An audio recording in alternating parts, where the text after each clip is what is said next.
한 가정이 빌라 4층으로 이사를 했습니다. 젊은 부부와 어린 아들, 딸, 네 식구가 사는 가정입니다. 이 가정이 아파트를 떠나서 제일 꼭대기층인 빌라 4층으로 이사 온 이유가 있습니다. 층간 소음 때문입니다.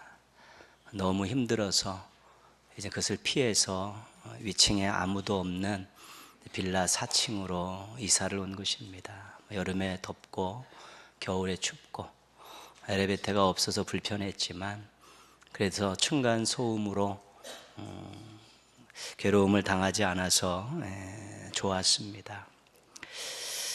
이사를 하고 몇 개월이 지나 이제 엄마가 아이들을 데리고 이제 친정에 갔습니다. 그때 아빠 혼자 집에 있는데 문을 두드리는 소리가 들립니다. 나가봤더니 아래층 노 부부가 찾아오신 것이죠. 그래서 안녕하세요, 무슨 일이십니까? 그랬더니 저 그게 아이들이 이러면서 말끝을 흐리셨습니다. 순간적으로 아이들이 너무 뛰어서 시끄러워서 올라오신 거다 생각을 하고, 며칠 저희 아이들이 없어서 조용했을 텐데 왜 그러시죠? 그렇게 물었습니다. 그랬더니 어르신들이 손사래를 치시면서 어렵게 말을 꺼내십니다. 아니, 그게 아니라 요 며칠 애들 발소리가 들리지 않아서요. 혹시 어디 아픈 게 아닌가 걱정이 돼서 그만 실례를 무릅쓰고 찾아왔네요. 아이들 괜찮나요? 이렇게 묻더라는 것이죠. 아빠가 순간적으로 굉장히 이제 놀랬다고 합니다. 한 가지 놀란 사항은 우리 집도 다른 집의 층간 소음의 가해자가 될 수 있구나. 나는 맨날 위에서 뛰는 것 때문에 우리만 피해자라고 생각했는데 우리 아이들도 뛰어서 그 어르신들이 그 뛰는 소리를 다 듣고 계셨구나. 그런데 아무 말씀도 그동안 하지 않으셨구나. 나만 피해자가 아니라 가해자도 될 수 있구나. 이거에 대해서 하나 놀랬고요. 또 한 가지는 세상에 이웃을 걱정해주고 배려해주는 사람도 있구나. 그렇게 놀랬다는 것이죠. 아이들의 발소리가 들리는 것이 짜증이 나는 일인데 아이들의 발소리가 들리지 않아서 걱정이 된다는 것이죠. 그런 마음을 가지고 사는 분들도 있구나. 그러면서 또 한번 놀랬다는 것이죠. 그래서 그 후로 아빠가 아이들도 더 조심시키면서 그분들과 좋은 이웃으로 지내게 됐다는 것입니다. 날씨가 쌀쌀해지고 앞으로 추워질 것입니다. 쌀쌀하고 추운 날씨는 따뜻한 마음을 이길 수가 없습니다. 이해하고 배려하고 나누는 따뜻한 마음은 신앙인들이 품어야 될 귀한 마음입니다. 세상을 사랑하고 세상을 밝힌 예수님의 마음이기 때문에 그렇습니다. 따뜻한 마음으로 올겨울에도 이웃들을 따뜻하게 하고 세상을 환하게 밝히는 우리 멋진 성도들 되시기를 주님의 이름으로 축복합니다. 금년 우리 교회 표호가 오른쪽에 보시듯이 시냇가에 심은 나무처럼입니다. 시편 1편 1절에서 3절까지 그 말씀을 가지고 세운 것이죠. 1월 둘째 주에 이 본문을 가지고 여러분들에게 왜 이러한 표를 정하게 되었는가를 이미 다 말씀드렸고요. 우리 모두 연말까지 한번 이 목표를 향해서 힘차게 나아가자고 한번 또 다짐도 했었습니다. 말씀 중심의 교회가 되자는 것입니다. 말씀 충만한 성도가 되자는 것입니다. 올바른 길을 가는 복 있는 사람이 되겠다는 결단을 가지고 한번 살아보자는 것이고요. 형통한 삶을 사는 복 있는 사람을 꿈꾸면서 한번 달려가 보자고 제안했던 그런 내용입니다. 우리는 2017년 11개월을 달려가고 있습니다. 시냇가에 심은 나무처럼이라는 이 표호를 기억하고 사셨습니까? 시냇가에 심은 나무처럼이라는 이 표호를 의식하고 사셨습니까? 시냇가에 심은 나무처럼이라는 이 표호를 이루기 위해서 노력하며 사셨습니까? 이 표호는 2017년의 표호이지만 실은 우리 신앙인들이 평생 간직하고 노력해야 될 그런 신앙인들의 중요한 목표입니다. 중요한 것이고 꼭 필요한 것입니다. 하나님의 말씀의 중요성은 우리가 잘 알고 있습니다. 하나님의 말씀은 생명입니다. 우리가 구원받는 데 필요한 모든 것들이 다 이 말씀 속에 들어가 있고요. 이 말씀 속에 제시되지 않은 방법을 가지고는 절대로 생명을 얻을 수 없습니다. 그래서 우리가 말씀을 읽으면서 때로는 감격하고 때로는 감사하는 이유는 이 말씀 속에서 우리가 어떻게 영원한 생명을 얻었는가가, 누구의 희생에 의해 누구의 사랑에 의해서 영원한 생명을 얻었는가가 고스란히 녹아있기 때문에 말씀을 읽으면서 때로는 감격하고 울컥하고 또 감사하고 찬송하는 것이죠. 그래서 말씀은 생명입니다. 또 말씀은, 하나님의 말씀은 능력입니다. 우리의 마음에 위로와 용기와 소망을 주기 때문에 그렇습니다. 칙칙했었고 어두웠었고 떨어졌었는데 그 마음의 말씀이 위로와 용기와 소망을 주기 때문에 능력입니다. 삶의 문제들을 해결할 수 있는 열쇠입니다. 복잡하게 꼬인 문제들, 본인의 능력으로 감당할 수 없는 일들을 우리가 말씀을 통해서 그 해결점을 찾고 방향을 잡고 또 때로는 말씀이 직접 역사하셔서 놀라운 해결을 볼 수 있게 해주시기 때문에 그렇습니다. 하나님의 말씀은 유익입니다. 신앙 성장에 큰 원동력을 제공해 줍니다. 우리들의 삶을 아름답게 만들어주는데 도움을 줍니다. 그 말씀은 우리의 신앙과 삶에 큰 유익을 주는 것이죠. 말씀이 생명이고 능력이고 유익이라면 결코 소홀히 할 수 없는 것입니다. 결코 함부로 취급할 수 있는 것이 아니고요, 무시할 수 있는 것이 아니라는 것입니다. 하나님의 말씀 때문에 감격하고 감사하고 감동을 받을 수 있어야 행복을 맛볼 수 있습니다. 하나님의 말씀 때문에 위로받고 용기 얻고 소망을 얻어야만이 만족한 삶을 살 수 있는 것입니다. 하나님의 말씀 때문에 신앙에 도전받고 삶의 변화가 있을 때 하나님이 기뻐하시는 삶을 살아갈 수 있게 되는 것입니다. 금년 돌아보고 신앙 점검하자는 취지로 여러분들에게 질문을 드립니다. 오늘 말씀의 제목입니다. 잘 있습니까? 잘 있습니까?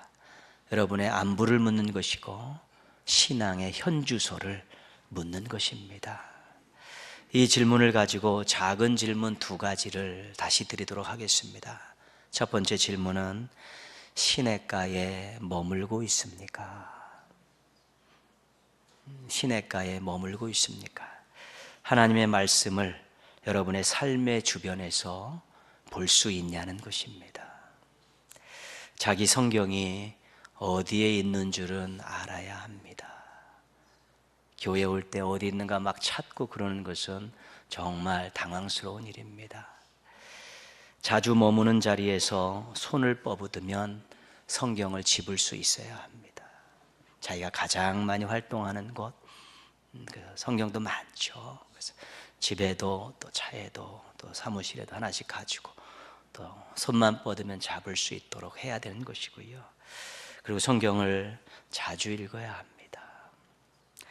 매일 말씀 묵상을 하려고 노력해야 합니다. 또 말씀이 선포되는 곳에 있으려고 굉장히 애를 써야 되는 것입니다. 이런 것들이 익숙할 때 시냇가에 머물고 있는 것입니다. 성경을 손에 잡는 일이 없으면 길가에 있는 것과 마찬가지입니다. 성경을 펼쳐서 읽어보지 않으면 광야에 있는 것과 똑같습니다. 말씀 선포되는 곳을 소홀히 하면 콘크리트 위에 있던 것과 매 한 가지입니다. 그래도 시냇가에 머물고 있어야 그 다음을 기대할 수 있는 것입니다. 말씀을 가까이 할 때 그 다음 것들을 기대할 수 있는 것입니다. 하나님께서 우리 신앙의 선배들과 언약을 맺으셨습니다. 아브라함과도요, 이삭과도, 야곱과도, 또 모세를 통해 이스라엘 백성들과도 언약을 맺으시고 다윗과도 언약을 맺으셨습니다. 언약이라는 것은 나는 너의 하나님이고 너희는 나의 백성이다라는 것을 공식적으로 조인을 체결하는 것이죠. 그런데 그 언약을 체결하고 맨 뒷부분에 하나님께서 강조하시는 내용 한 가지가 있습니다. 그것은 뭐냐면 하나님의 말씀을 가까이 하라는 것입니다. 하나님 말씀을 가까이 해야 하나님을 잘 할 수 있고 또 하나님 말씀대로 살 수 있기 때문에 그렇습니다.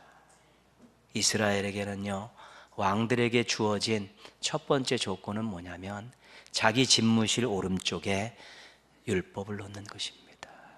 그리고 수시로 율법을 읽으면서 하나님께 지혜를 구하고 어떻게 통치해야 되는가를 늘 살피는 것, 그게 왕들에게 주어진 아주 중요한 의무였던 것입니다.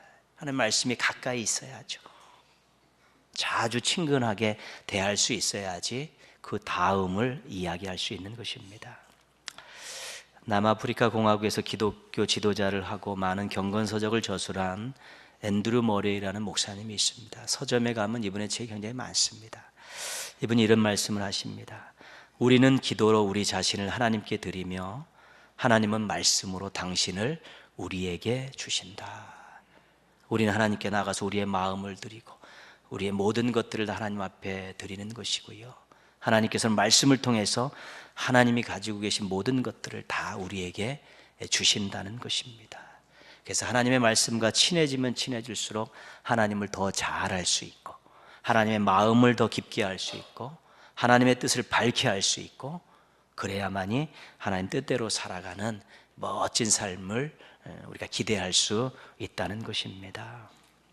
사랑하는 성도 여러분, 요즘 시냇가에 머물고 있습니까? 요즘 어디에 계십니까? 요즘 시냇가에 머물고 계십니까? 두 번째 질문을 드립니다. 시냇가에 심겨져 있습니까? 시냇가에 심겨져 있습니까? 하나님의 말씀에 관심과 투자가 계속되고 있냐고 묻는 것입니다. 매일 성경 읽는 것이 자연스러워야 합니다.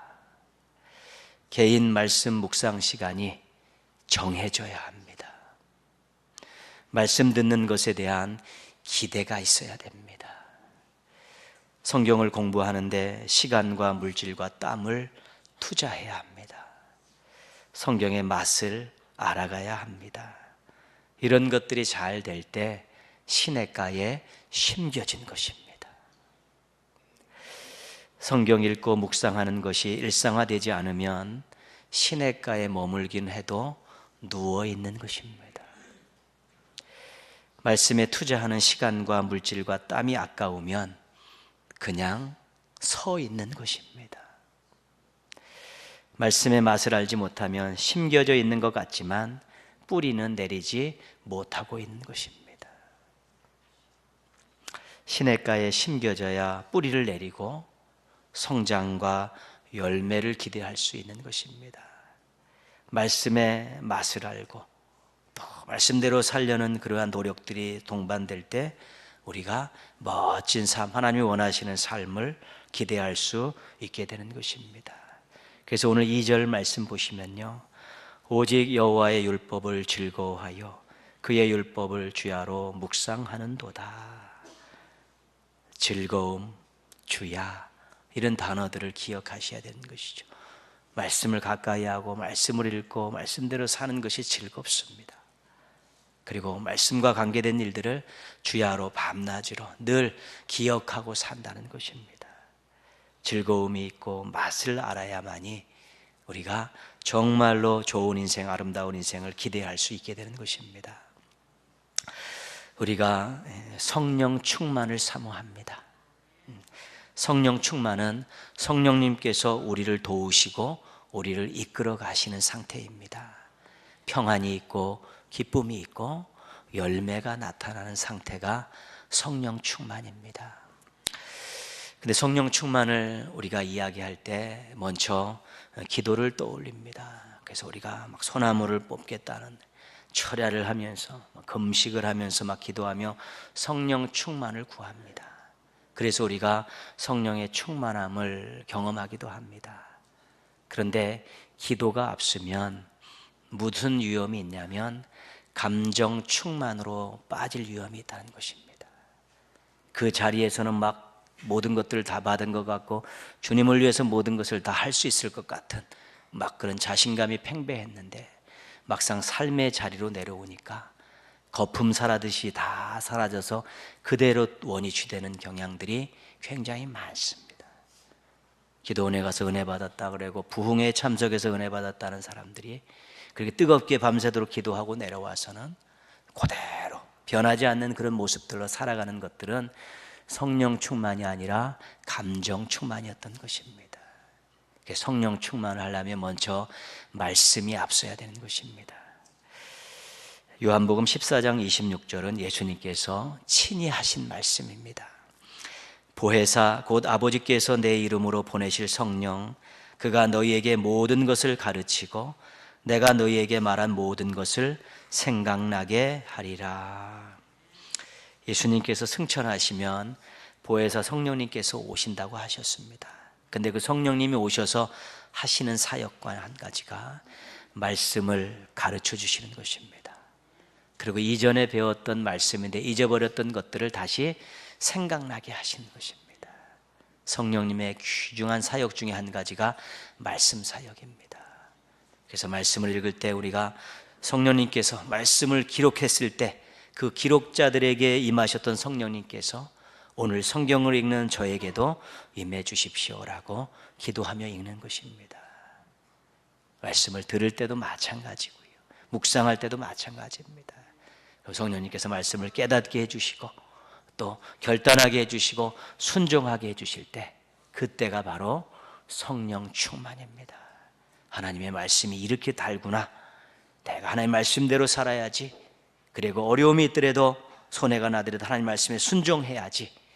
바로 그 순간이 바로 성령 충만의 순간이고요.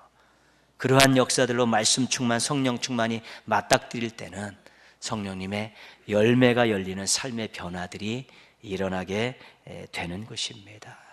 그래서 우리가 말씀에 관심을 갖고 배우고 또 실천하려고 노력하는 그때 우리가 성령 충만이 있고 거기에 우리의 신앙과 삶에 새로운 성장하는 모습들이 나타나게 되는 것입니다. 그게 시냇가에 심겨졌을 때 일어나는 일입니다. 사랑하는 성도 여러분, 요즘 시냇가에 잘 심겨져 있습니까? 드러놓고 계시면 안 됩니다. 그냥 겉모양만 심겨진 것처럼 그냥 반듯하게 서 있으면 안 됩니다. 조금 들어간 것 같은데 뿌리가 없으면 안 되는 것입니다. 그러면 바람이 불면 넘어지게 되어 있기 때문에 그렇습니다. 그래서 시냇가에 잘 심겨져 있어야 되는 것이죠. 그래서 먼저는 내가 시냇가에 머물러 있는가를 점검하십시오. 그리고 시냇가에 심겨져야 된다라고 작정하시고 노력하셔야 되는 것입니다. 시냇가에 심겨질 때요 1절 말씀입니다. 같이 한번 읽겠습니다. 복 있는 사람은 악인들의 꾀를 따르지 아니하며 죄인들의 길에 서지 아니하며 오만한 자들의 자리에 앉지 아니하고 그랬죠. 악인들의 그 생각에 동조하죠. 그리고 죄인들과 같은 길을 걸어가고요. 나중에는 교만한 자들과 함께 어우러져서 앉아 있는 것이죠. 죄가 깊어져 가는 것들을 설명하는 것입니다. 그런데 시냇가에 심겨진 복 있는 사람들은 그렇지 않습니다. 하나님이 원하시는 의인의 길을 걸어가고 올곧은 길을 걸어가고 말씀에서 제시한 길을 걸어가는 그런 삶을 살게 된다는 것입니다. 의인의 길을 걸어갈 수 있다는 것이고 하나님 기뻐하시는 인생길 달려갈 수 있다는 것입니다. 3절 말씀 뒷부분에 보시면요 그가 하는 모든 일이 다 형통하리로다. 형통한 삶을 사는, 시냇가에 심겨질 때 형통한 삶을 살 수 있다는 것입니다. 잘 되어질 수도 있고요, 하나님 원하시는 삶을 살아갈 수 있게 된다는 것입니다. 그래서 하나님께서 시편 1편에다가 복 있는 인생이 되었으면 좋겠다. 그런데 시냇가에 심겨진 나무와 같이 될 때 복 있는 인생인데, 사랑하는 내 백성들이, 사랑하는 내 자녀들이 정말 인생 살면서 곧은 길, 올곧은 길로, 올바른 길로 걸어가기 좋겠고 형통한 삶을 살았으면 좋겠다. 그런 하나님의 마음을 담아서 시편 1편에다가 이 말씀을 찍어 넣으신 것입니다. 말씀에 대한 관심과 투자와 열정을 높여 시냇가에 심긴 나무와 같이 잘 사는 성도들 되시기를 주님의 이름으로 축복합니다. 우리가 5만 번 기도 응답을 받은 것으로 유명한 조지 물러 목사님을 알고 있습니다. 영국에서 3,000명 이상의 고아를 길러내신 분입니다. 어떤 사람이 이 목사님에게 어떻게 해서 이런 엄청난 일을 할 수 있었습니까? 라고 물었습니다. 물으면서 내심 기도에 대한 교훈을 주실 줄 알았습니다. 그런데 그분의 대답이 이렇습니다. 나는 평생에 성경을 100번 통독했습니다. 단 한 번도 실증을 느낀 적이 없습니다. 내가 성경을 읽지 않았던 3년은 잃어버린 시간이었습니다. 하루라도 하나님의 말씀을 먹지 않으면 영적인 활력을 얻을 수가 없었습니다. 실은 이분은 기도의 종이 아니었다, 말씀의 종이었습니다. 먼저 하나님의 말씀을 즐겁게 매일매일 읽으면서 그 약속의 말씀을 붙들고 그 사랑과 능력을 의지하면서 기도했던 것입니다. 그래서 5만 번 이상의 기도 응답의 역사를 경험하면서 그 많은 어려운 아이들을 전부 굶기지 않고 다 멋지게 길러낼 수 있었던 것입니다. 그리고 이 목사님이 한마디 더 추가했습니다. 우리가 기쁨을 잃어버리고 말씀과 기도를 포기하게 만드는 것은 사단의 흔한 유혹입니다. 말씀과 기도에 관심을 갖지 않고 이런 것들을 소홀히 여기는 것은 사단의 흔한 유혹이라는 것입니다. 흔한 유혹이라는 것은 매일 경험하는 유혹이라는 것입니다. 흔한 유혹이라는 것은 쉽게 넘어지는 유혹이라는 것입니다. 그래서 말씀을 읽고 기도하는 이것을 소홀히 하고 이런 것들에 대한 관심이 없는 것은 이미 사탄의 유혹에 홀랑 넘어간 거라는 것입니다. 왜 유혹에 넘어갑니까? 사탄이 왜 말씀을 읽지 못하고 기도를 하지 못하게 합니까? 하나님의 사람들, 하나님의 자녀들의 마음속에 평안함과 기쁨을 뺏어가기 위해 그런 것입니다. 하나님의 백성들과 하나님의 자녀들의 능력 있는 삶을 보기 싫기 때문에 그런 것이고요. 하나님의 백성들과 하나님의 자녀들이 정말 하나님의 기뻐하시는 멋진 인생길을 살아가는 것을 두 눈 뜨고 볼 수 없기 때문에 그들이 이렇게 유혹을 하는 것입니다. 그 두 가지만 못하게 하면, 그 두 가지에서 관심을 빼앗으면, 그 두 가지에 게을르게 만들면 대성공이라는 것입니다.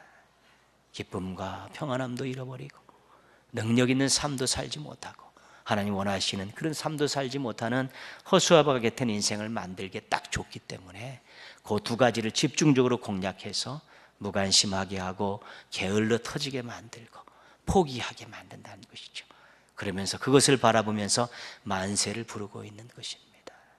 그 유혹이 정말 무서운 유혹인데 매일 당하는 유혹입니다. 조금만 피곤하면 하기 싫습니다. 조금만 바쁘면 미뤄두고 싶은 것입니다. 그런 것입니다.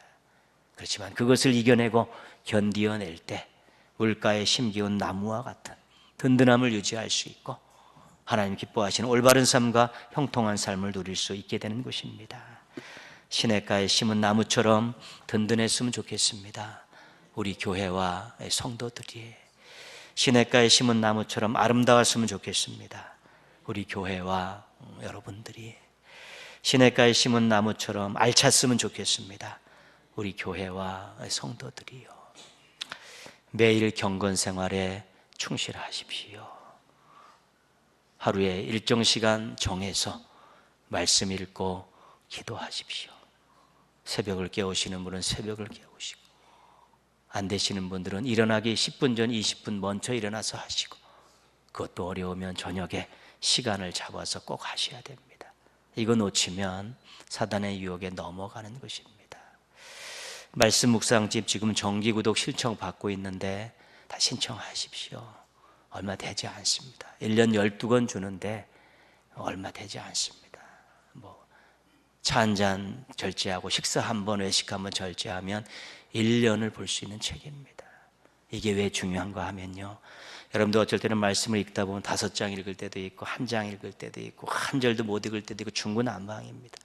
그러나 매일 정해진 말씀, 딱 정해진 본문을 읽고 설명을 읽고 거기에 관계된 좋은 또 글들을 읽으면 이게 굉장히 자기 신앙 정착하는데 굉장히 유익이 되기 때문에 그렇습니다. 그래서 자녀들도 다 정기구독 시키셨어요. 매일 그 본문을 꼭 읽는 것이죠. 목사는 성도들이 매일 말씀생활, 기도생활 충실히 하며 삶의 자리에서 하나님 말씀대로 살도록 지도하는 것이 목사의 임무입니다. 교사는 우리 아이들이, 학생들이 말씀생활, 기도생활 충실히 하며 학교에서 정말 신앙을 가지고 공부하게끔 이끄는 것이 교사들의 사명이고요. 부모님들은요, 자녀들이 매일 말씀생활, 기도생활 충실히 하며 자신의 삶의 자리에 가서 하나님 뜻대로 살게 하는 것이 부모의 책임이고 의무인 것입니다. 그러기 위해서는 모범을 보여야 합니다. 솔선수범하셔야 됩니다. 아이들 무진장 안 합니다. 일주일에 한 번 하기도 힘듭니다. 그러나 기도하며 부모님들이 매일 하시면 언제든지 하루씩 하루씩 늘어나는 놀라운 역사를 경험할 수 있습니다. 교회에서 또 어성경 성경 공부 지금 1년 했는데요, 계속됩니다. 참여하셔야 됩니다. 말씀의 시간과 물질과 땀을 투자하는 것은 아깝다는 생각이 드는 순간부터 신앙은 정체되는 것입니다. 바쁘신 것 압니다. 피곤한 것 압니다. 그러나 해야 되고요. 내가 바빠서 피곤해서 그 정해진 시간은 못하니까 그럼 주일 오후라도 해달라고, 토요일 오전이라도 해달라고 막 요청을 하시면서 달달 볶아가면서 하셔야 되는 것입니다. 그래야 삽니다. 그래야 시냇가에 심겨지고요, 그래야 능력 있게 살고, 그래야 형통하게 살고, 그래야 정말 수치당하지 않고 살 수 있고, 그래야 주변에 있는 사람들에게 정말 영향력을 끼치며 살아갈 수 있게 되는 것입니다. 그리고 가장 중요한 것은 말씀대로 살려고 몸부림치십시오. 여러분, 삶의 자리에서 그래도 하나님 말씀대로 살려고, 말씀이 아닌 것들은 정말 거절하려고 몸부림치시고, 하나님 뜻이라면 정말 하려고 몸부림치는 그 가운데서 우리의 신앙의 굳은 살이 베끼고요, 우리가 담대해지고요, 하나님이 함께 하심을 경험하면서 그 순종의 자리가 하나님을 기쁘시게 해드린 자리고 우리가 복을 누리는 엄청난 자리가 되어질 수 있게 되는 것입니다. 신앙생활은 설렁설렁하면 안 되는 것입니다. 치열하게 해야 되는 것입니다. 늘 말씀드리지만 자전거가 비탈질 언덕을 올라가는 것이 신앙생활이라고 생각하셔야 됩니다. 페달 밟지 않으면 넘어집니다. 페달 밟지 않으면 뒤로 물러나게 되어 있습니다. 우리가 타락하려면 가만히 있으면 됩니다. 그럼 우리는 게을러지고 무감격해지고 타락합니다.